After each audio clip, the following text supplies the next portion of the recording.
Hello students, क्या हाल चाल है आपके। तो आज बघेल फिजिक्स क्लासेस में हम लोग पढ़ने जा रहे हैं डायमेंशनल एनालिसिस का थर्ड और फाइनल एप्लीकेशन है conversion of units of one system into units of other system. Conversion of units of one system into units of other system, यानी एक मात्रक पद्धति को दूसरी मात्रक पद्धति में बदलना। कुछ लोग हमसे कह रहे हैं कि सर आप हिंदी में नहीं पढ़ाते हैं, और इंग्लिश वाले कहते हैं कि सर आप हिंदी में ज़्यादा बोल देते हैं। तो ऐसा नहीं है, ठीक है। दोनों मीडियम के बच्चे ध्यान से लेक्चर को देखा करें। कोई चीज़ अगर इंग्लिश में बोली जाती है तो वो हिंदी में भी बोली जाती है, ठीक। जब इंग्लिश में बोली जा रही है तब इंग्लिश मीडियम के बच्चे ध्यान से सुन लें, जब हिंदी में बोली जा रही है तो हिंदी मीडियम के बच्चे ध्यान से देख लें, ठीक। ताकि दोनों जो मीडियम हैं उनके स्टूडेंट जो हैं वो अपना काम जो है वो कर सकें, ठीक। पहले से माइंड सेट ना कर लिया करें कि इंग्लिश में कुछ बोल दिया तो हिंदी मीडियम वाले पहले ही सोच लेते कि नहीं मेरे तो समझ में आएगा, नहीं तो इंग्लिश में बोल रहे हैं। जिससे जब हिंदी में वही चीज़ बोली जाती है तब उस पर ध्यान ही नहीं गया, ठीक, क्योंकि उनको लग रहा है कि हम इंग्लिश में पढ़ा रहे हैं। ऐसा नहीं है, हिंदी और इंग्लिश दोनों में पढ़ाया जाता है। थोड़ा ध्यान दीजिए, समझ में आएगा आपको। इसके अलावा हिंदी मीडियम के लोगों को, ठीक, टर्म्स जो हैं वो इंग्लिश में थोड़ा याद करने चाहिए। जैसे त्वरण है तो उसको इंग्लिश में एक्सेलरेशन कहते हैं, ठीक। तो जो मैं बोलता हूँ उसको ध्यान से सुना करें। उसका कारण ये है कि 12th के बाद कहीं कुछ हिंदी में नहीं रह जाएगा। 12th के बाद आपको सब कुछ इंग्लिश में ही पढ़ना है, तो इसलिए ज़रूरी है, ठीक, कि आप अभी से थोड़ा उसकी प्रैक्टिस करें और टर्म्स वगैरह इंग्लिश में याद करना चालू करें। तो चलिए चालू करते हैं पढ़ाई। तो देखते हैं ज़रा, ठीक। तो हमें क्या करना है, ठीक है, एक मात्रक पद्धति को दूसरी मात्रक पद्धति में बदलना है, ठीक है। यानी हमें एक सिस्टम में जो यूनिट दी गई है उसको एक दूसरे सिस्टम में कन्वर्ट करना है। आपको याद होगा पहले टर्न पे मैंने आपको बताया था कि जब भी हम किसी क्वांटिटी की यूनिट चेंज करते हैं तो उसकी न्यूमेरिकल वैल्यू अपने आप चेंज हो जाती है। जैसे हमने इस बोर्ड की लेंथ नापी, लंबाई नापी, और हमने आपसे कहा इसकी लंबाई जो है 2 मीटर है, 2 मीटर। तो कोई दूसरा बच्चा इसको नापता है और कहता नहीं सर ये तो 200 सेंटीमीटर है। तो हुआ क्या, उससे यूनिट चेंज कर दी, मीटर से सेंटीमीटर आ गए। तो देखिए न्यूमेरिकल वैल्यू भी चेंज हो गई, 2 से 200 हो गई, 2 से 200 हो गई। तो इस आर्टिकल पर बेस्ड जो क्वेश्चन होते हैं, ठीक, वो इसी तरह से पूछे जाते हैं, ठीक, कि वो आपको बताएगा कि एक क्वांटिटी है यानी एक राशि है जिसको जब हमने इस यूनिट सिस्टम में मेज़र किया, ठीक, तो इस यूनिट सिस्टम में मेज़र करने पर जो न्यूमेरिकल वैल्यू वो इतनी है। अगर हम यूनिट सिस्टम क्या कर देंगे, चेंज कर देंगे, तो इस नए यूनिट सिस्टम में न्यूमेरिकल वैल्यू कितनी हो जाएगी ये आपको निकालना होगा, ठीक है। तो कैसे करते हैं इस तरह के सवाल, जैसा आप जानते हैं कि एक सवाल सीख लेना फिर सारे सवाल उसी तरीके से लगते हैं, ठीक। तो किस तरह से करते हैं इस तरह के सवाल, उसके लिए पहले हम एक दो चीज़ें यहाँ समझ लें, फिर हम लोग एक क्वेश्चन लेते हैं। क्वेश्चन मैंने नोट किया हुआ है, ठीक, लेकिन पहले हम लोग थोड़ा सा एक दो बातें सीख लेते हैं। आप जानते हैं कि किसी क्वांटिटी की डायमेंशन क्या होती है, डायमेंशनल फार्मूला क्या होता है। अगर किसी राशि को हम मूल राशियों के पदों में व्यक्त करते हैं तो मूल राशियों पर जो घाते हम लगाते हैं वही घाते, फंडामेंटल क्वांटिटीज़ पर जो पावर हम लगाते हैं वही पावर डायमेंशन यानी विमा कहलाती हैं, ठीक, याद है। इसमें कुछ लोग मूल राशियाँ ना कह करके मूल मात्रक भी कहते हैं, और वो ये कहते हैं कि किसी राशि के मात्रक को व्यक्त करने के लिए मूल मात्रकों पर जो घाते हम लगाते हैं वो उस भौतिक राशि की विमा कहलाती हैं। तो दोनों ही डेफिनेशन सही हैं, उसमें कोई दिक्कत नहीं है, ठीक। जैसे मान लीजिए आपने जो है स्पीड की यूनिट लिखी, यूनिट ऑफ स्पीड। अब इसको तो हिंदी में समझते ही होंगे, ठीक है, कि चाल का मात्रक। अब चाल का मात्रक क्या होता है, मीटर पर सेकेंड, ठीक। इसको वैसे भी लिख सकते हैं मीटर की पावर 1 और सेकेंड की पावर -1 लिख सकते हैं। तो देखिए जब हम चाल का मात्रक व्यक्त कर रहे हैं तो हमें 2 मूल मात्रक लेने पड़े, मीटर और सेकेंड। मीटर के ऊपर पावर 1 लगाई और सेकेंड के ऊपर पावर -1 लगाई, तब जाके चाल का मात्रक बना। तो कहते हैं किसी फिजिकल क्वांटिटी की यूनिट को रिप्रेजेंट करने के लिए हम फंडामेंटल यूनिट्स पर जो पावर लगाते हैं, फंडामेंटल यूनिट्स पर जो पावर लगाते हैं वही पावर जो है वो क्या कहलाती है, डायमेंशन कहलाती है। तो यहाँ पे मीटर के ऊपर पावर 1 लगी है। मीटर किसकी यूनिट होती है, लेंथ की। तो हम कहेंगे स्पीड की जो डायमेंशन है वो लेंथ के लिए 1 है और टाइम के लिए -1 है, यानी चाल की विमा लंबाई के लिए 1 और समय के लिए -1 है। ये जब हमने यूनिट के टर्म में बोला। और अगर हम फिजिकल क्वांटिटी के टर्म में देखते हैं तो हम लोग कहते हैं speed equal to distance upon time. तो डिस्टेंस यानी लेंथ, तो इसको हमने L से दिखा दिया, और टाइम यानी T, तो ये हो गया आपका LT⁻⁻1। ठीक, तो L किसको रिप्रेजेंट कर रहा है? लेंथ को, और T किसको रिप्रेजेंट कर रहा है? टाइम को। L के ऊपर पावर 1 है और T के ऊपर -1 है, तो हम कह सकते हैं कि चाल की विमा लंबाई के लिए 1 और समय के लिए -1। तो चाहे आप ये कहें कि किसी भौतिक राशि को व्यक्त करने के लिए मूल राशियों पर जो घातें हम लगाते हैं वो विमा कहलाती हैं, या आप कह सकते हैं कि मूल मात्रकों पर जो घातें हम लगाते हैं वो विमा कहलाती है, किसी भौतिक राशि के मात्रक को व्यक्त करने के लिए। क्लियर है? ठीक। तो इसका मतलब यह हुआ कि अगर किसी क्वांटिटी का डायमेंशनल फार्मूला लिखा है, तो जो डायमेंशनल फार्मूला है उसको हम लोग उसकी यूनिट भी मान सकते हैं एक तरीके से। एग्जैक्टली वो यूनिट होती नहीं है। अब जैसे स्पीड का डायमेंशनल फार्मूला है LT⁻⁻1। अब अगर हम यहाँ पे सोचें कि L क्या है? लेंथ, तो लेंथ की कोई यूनिट यहाँ रख दें, जैसे मान लीजिए हमने मीटर लिख दिया। T क्या है? टाइम, टाइम की यूनिट लिख दी सेकेंड पावर -1, तो मीटर सेकेंड की पावर -1 यानी मीटर पर सेकेंड। तो कहने का मतलब ये है कि किसी क्वांटिटी का अगर डायमेंशनल फार्मूला लिखा है, किसी भौतिक राशि का अगर विमीय सूत्र लिखा है, तो उसमें L किसको रिप्रेजेंट करता है? लेंथ को। तो वहाँ पे लेंथ की कोई यूनिट रख दी, यानी कि मीटर में हम रखें, हम लेंथ की जगह लिख दें सेंटीमीटर और T की जगह लिख दें सेकेंड, तो ये आ जाएगा सेंटीमीटर पर सेकेंड। तो सेंटीमीटर पर सेकेंड भी तो स्पीड की यूनिट होगी, सीरीज सिस्टम में हो जाएगी। बात समझ आ रही है आपको? तो जैसे फोर्स का डायमेंशनल फार्मूला होता है mL⁻²। अब इस डायमेंशनल फार्मूले को हम इस तरह समझें कि अगर हम m की जगह क्या रखें? मास की एक यूनिट किलोग्राम, L की जगह क्या रखें? लेंथ की यूनिट मीटर, और T की जगह टाइम की सेकेंड, तो किलोग्राम मीटर सेकेंड की पावर -2 यानी किलोग्राम मीटर सेकेंड स्क्वायर। तो किलोग्राम मीटर सेकेंड स्क्वायर यही तो फोर्स की यूनिट होती है, इसी को तो न्यूटन कहते हैं। यानी डायमेंशनल फार्मूले में अगर हम क्या करें, मास, ये जो m है ये है तो मास, लेकिन अगर हम यहाँ पे मास की यूनिट लिख दें, लेंथ की यूनिट लिख दें और टाइम की यूनिट लिख दें, ठीक, तो ये उस क्वांटिटी का यूनिट बन जाती है। ठीक, तो यानी डायमेंशनल फार्मूले से हम लोग यूनिट जो है वो क्या कर सकते हैं? बना सकते हैं। विमीय सूत्र से हम लोग मात्रक बना सकते हैं। बात समझ आ गई कैसे बनाना है? जैसे फोर्स का डायमेंशनल फार्मूला, फोर्स का विमीय सूत्र है mL⁻²। तो m किसको रिप्रेजेंट करता है? मास को। तो अगर यूनिट बनानी तो यहाँ मास की यूनिट लिख दो, कोई भी लिख दो, किलोग्राम, ग्राम, जो भी आप जिस सिस्टम में चाहें। हम यहाँ ग्राम लिख दें कि हम सीजीएस सिस्टम में जा रहे हैं। ठीक, तो सीजीएस सिस्टम में लेंथ की यूनिट क्या होती है? सेंटीमीटर। ग्राम सेंटीमीटर सेकेंड की पावर -2 यानी ग्राम सेंटीमीटर सेकेंड पर सेकेंड स्क्वायर, ये भी तो फोर्स की यूनिट होगी। ठीक, सीजीएस सिस्टम में हो जाएगी। ठीक, तो इस तरह से डायमेंशनल फार्मूले से हम लोग क्या कर सकते हैं? यूनिट भी बना सकते हैं। ठीक, तो चलिए अब देखते जरा हम लोग।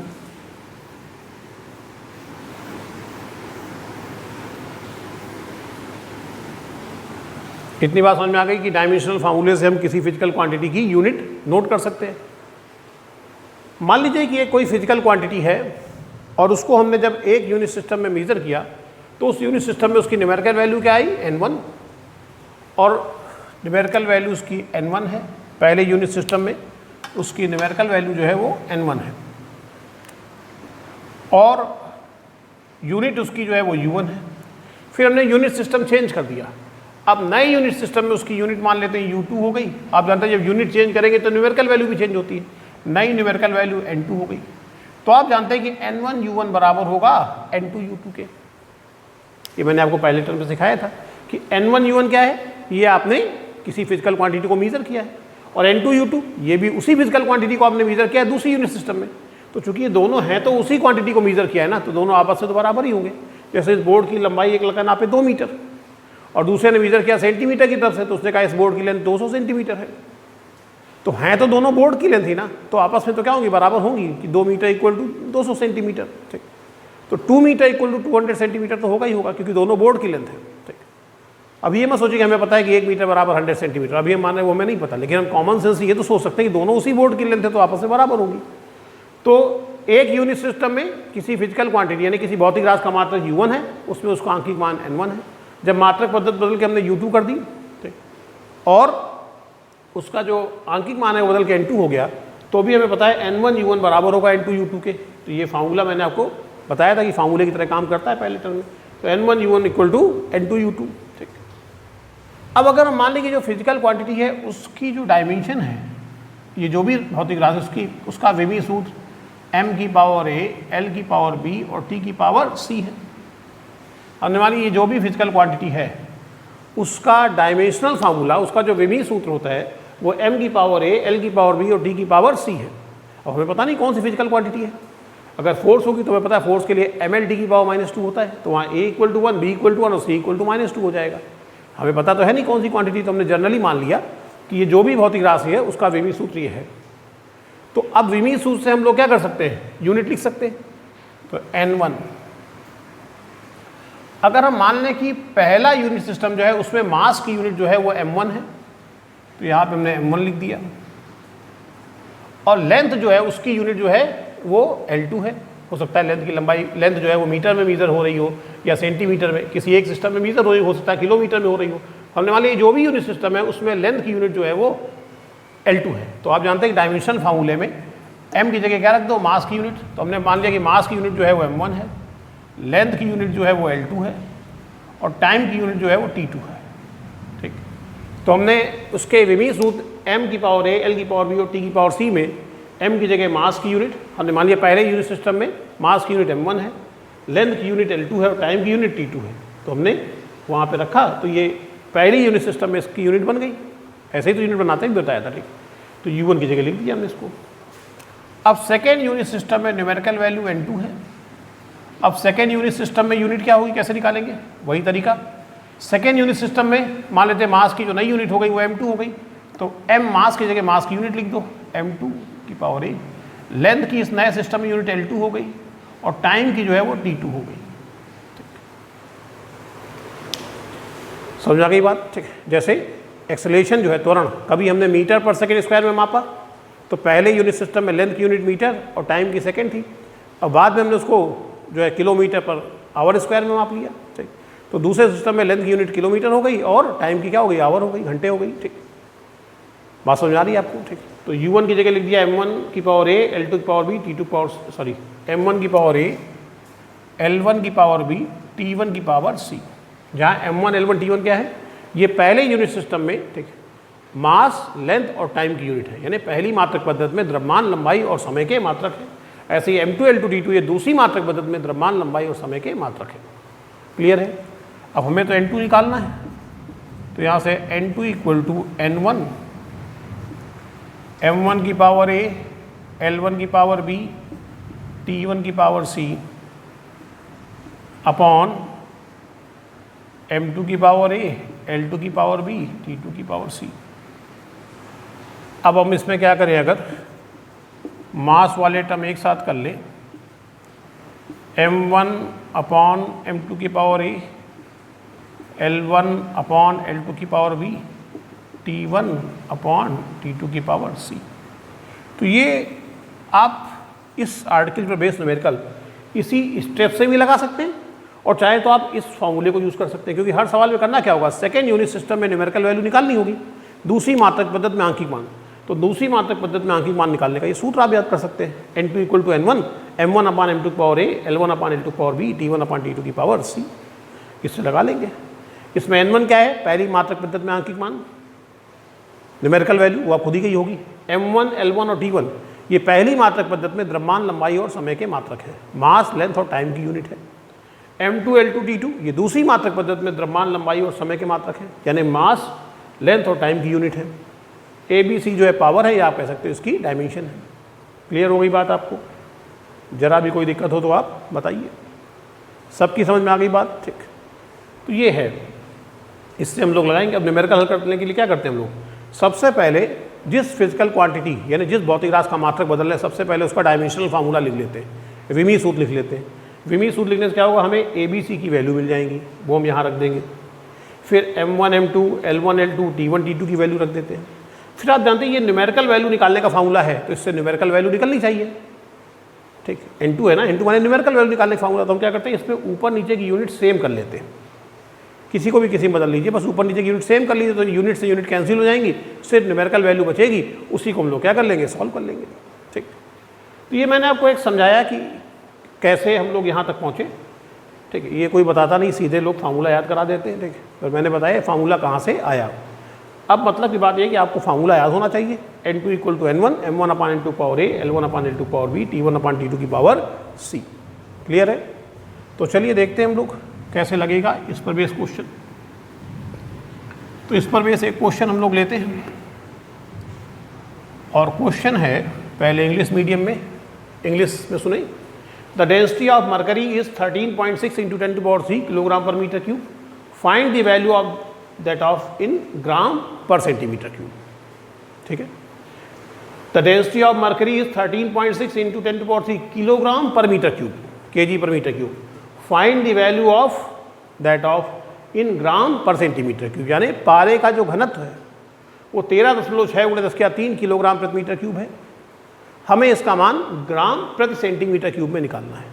तो देखिए क्या किया गया, यूनिट चेंज कर दी गई। पहले किलोग्राम पर मीटर क्यूब था, अब यूनिट वो कह रहा है ग्राम पर सेंटीमीटर क्यूब कर रहे हैं।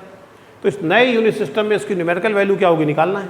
कैसे निकालेंगे, सबसे पहले हम लोग क्या करेंगे, डायमेंशनल फार्मूला लिखेंगे। किसका, डेंसिटी। भाई किसका मात्रक, अब क्या बताया था मैंने स्टेप, जिस राशि का मात्रक चेंज कर रहे हैं सबसे पहले उसका विमी सूत्र लिखिए। तो डायमेंशनल या dimension formula of density, Hindi में क्या लिखेंगे, घनत्व का विमी सूत्र। तो आप जानते हैं घनत्व का विमी सूत्र, घनत्व बराबर क्या होता है, द्रव्यमान बटे आयतन, मास अपॉन वॉल्यूम। तो मास का ऊपर m लिख दिया, वॉल्यूम का नीचे L क्यूब ऊपर जाएगा तो L की पावर -3, तो ये आ जाएगा mL की पावर -3। अब आप देख रहे हैं इसमें T नहीं है और हमारे फार्मूले में D भी होता है, तो हमने इसको लिख दिया m L की पावर -3 T की पावर 0। T नहीं था तो T की पावर 0 कर दिया। अब देखिए जो डायमेंशनल फार्मूला हमने लिखा, इससे जो हमारा फार्मूला होता है, फार्मूला क्या होता है, N2 = N1 M1 upon M2 to the power A, L1 upon L2 to the power B, T1 upon T2 to the power C। इस फार्मूले में हमें A, B और C की वैल्यू क्या लेनी है पता करना था, इसीलिए हम लोग डायमेंशनल फार्मूला लिखते हैं। अब डायमेंशनल फार्मूले में देखिए m वाले टर्म की पावर क्या है 1, तो इसका मतलब, और यहाँ पर m वाले टर्म की पावर क्या है a, तो इसका मतलब a = 1 लेना है। डेंसिटी की डायमेंशन यानी विमी सूत्र में देखिए, घनत्व का जो विमी सूत्र उसमें लंबाई l जो है उसकी पावर क्या है -3, और फार्मूले में क्या है b, इसका मतलब b = -3 लेना है। टाइम की पावर c, यहाँ पे टाइम की पावर 0, यहाँ c, तो इसका मतलब c = 0 लेना है। a = -1, b = -3, c = 0,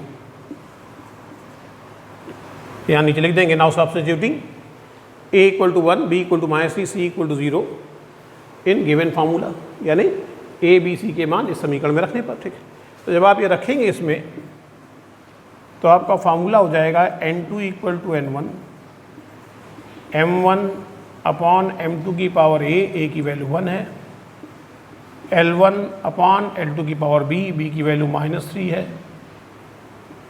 T1 upon T2 की पावर c की वैल्यू 0 है। T1 अपॉन T2 की पावर 0, किसी की पावर 0 उसकी वैल्यू 1 हो जाती है, तो ये तो गायब हो जाएगा यहाँ से, और ये आपका आ जाएगा यहाँ से N2 = N1 M1 upon M2 की power a, L1 upon L2 की पावर -3। ABC की वैल्यू रखने के बाद हम सारी वैल्यू से पुट करेंगे। N1 पहले यूनिट सिस्टम में न्यूमेरिकल वैल्यू क्या है 13.6 × 10⁻³ भाई, ये क्या है पहली मात्रक पद्धति में आंकिक मान, तो 13.6 × 10⁻³ दिया गया है। M1 पहली मात्रक पद्धति में द्रव्यमान का मात्रक क्या था, देखिए द्रव्यमान की यूनिट क्या है उसमें किलोग्राम, और दूसरी मात्रक पद्धति में क्या है ग्राम।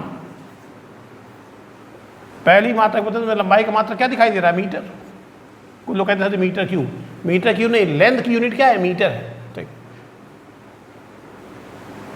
और दूसरे में सेंटीमीटर है, पावर -3 ये लगा दी। अब मैंने बताया था कि इसमें ऊपर नीचे की यूनिट एक कर लेते हैं ताकि यूनिट कैंसिल हो जाए, केवल न्यूमेरिकल वैल्यू बचे जिसे हम लोग सॉल्व कर लें। तो 13.6 × 10⁻³ किलोग्राम को ग्राम में बदल दिया, 1000 ग्राम बटे ग्राम। 1 kg = 1000 ग्राम, 1 किलोग्राम बराबर 1000 ग्राम होता है, तो 1 किलोग्राम की जगह 1000 ग्राम लिख दिया। ऐसे ही 1 मीटर में 100 सेंटीमीटर होते हैं, तो 100 सेंटीमीटर अपॉन सेंटीमीटर। इसमें सर हम लोग किलोग्राम को ग्राम में बदलेंगे या ग्राम को, उससे कोई फर्क नहीं पड़ता, किसी को भी किसी में बदल दें, क्योंकि यूनिट जो है वो कैंसिल हो जाती है, ये कैंसिल हो जाएगा।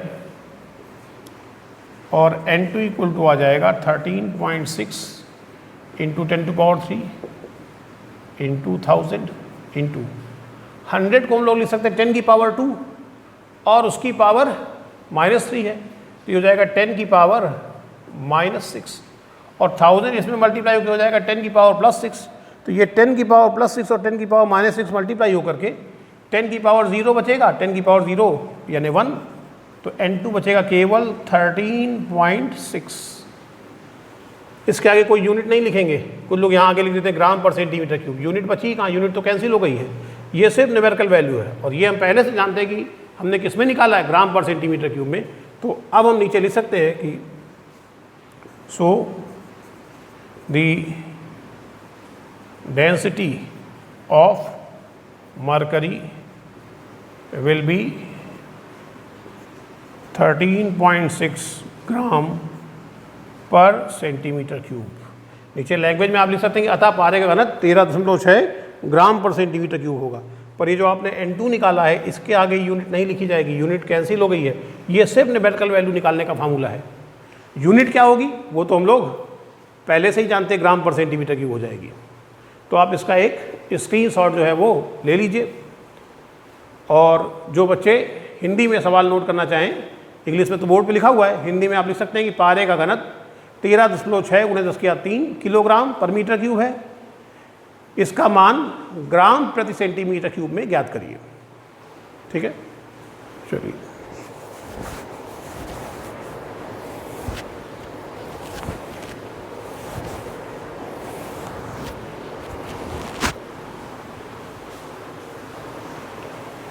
तो ये आप लोगों ने नोट कर लिया। स्टेप बहुत सिंपल है।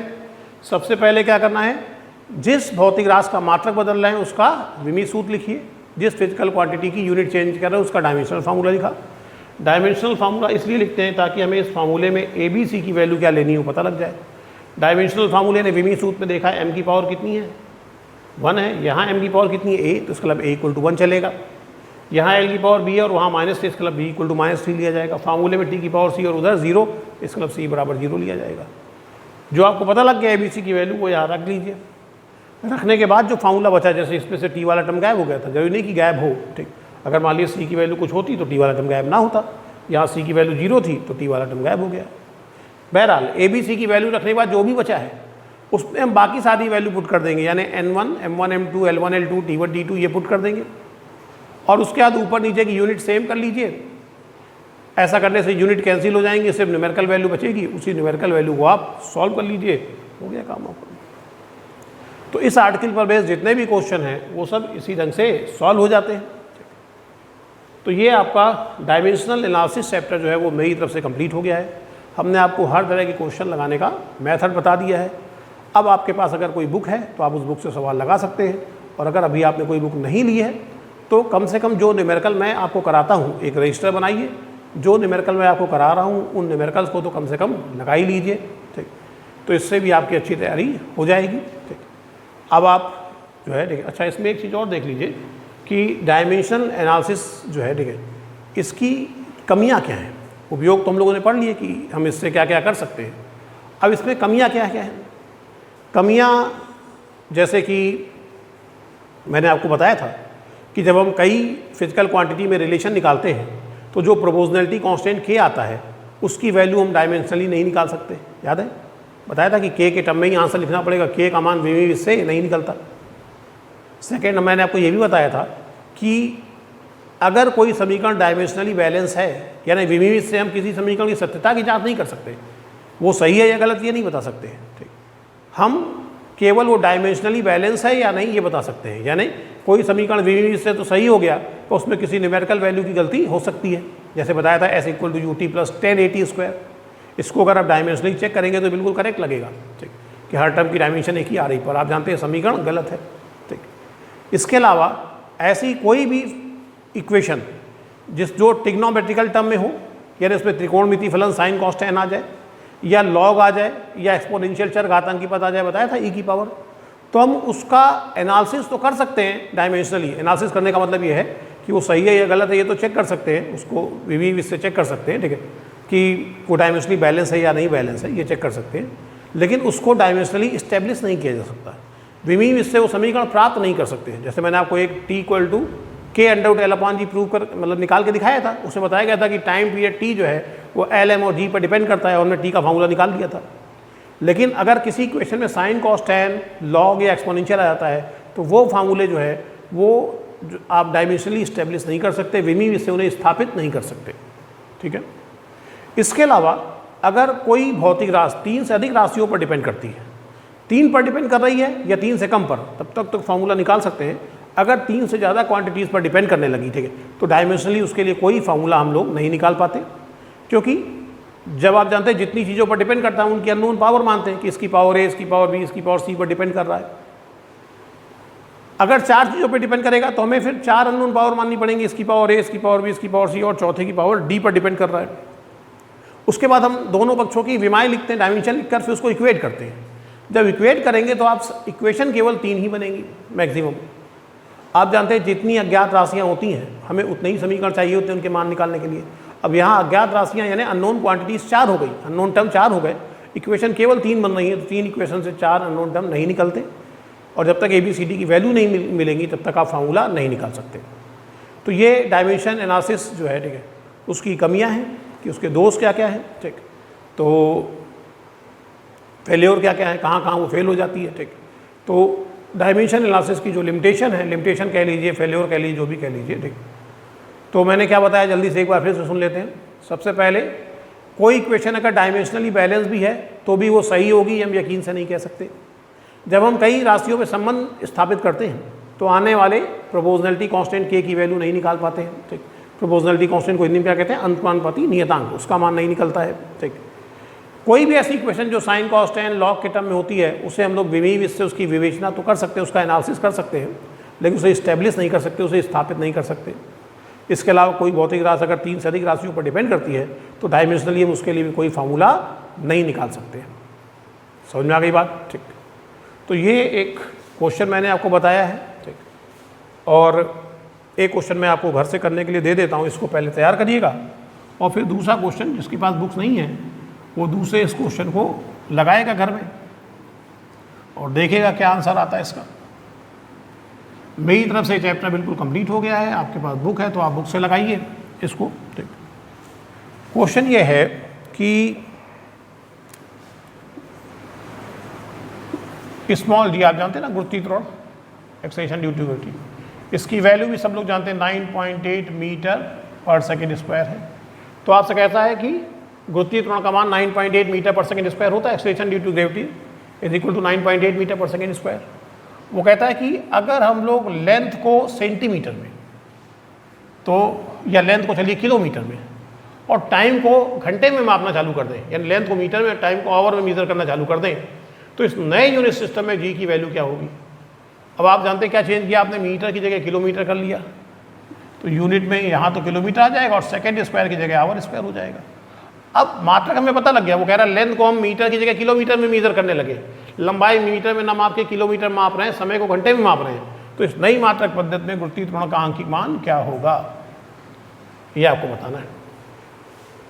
तो इसको घर में सॉल्व करिए और सॉल्व करके इसका आंसर निकालिए।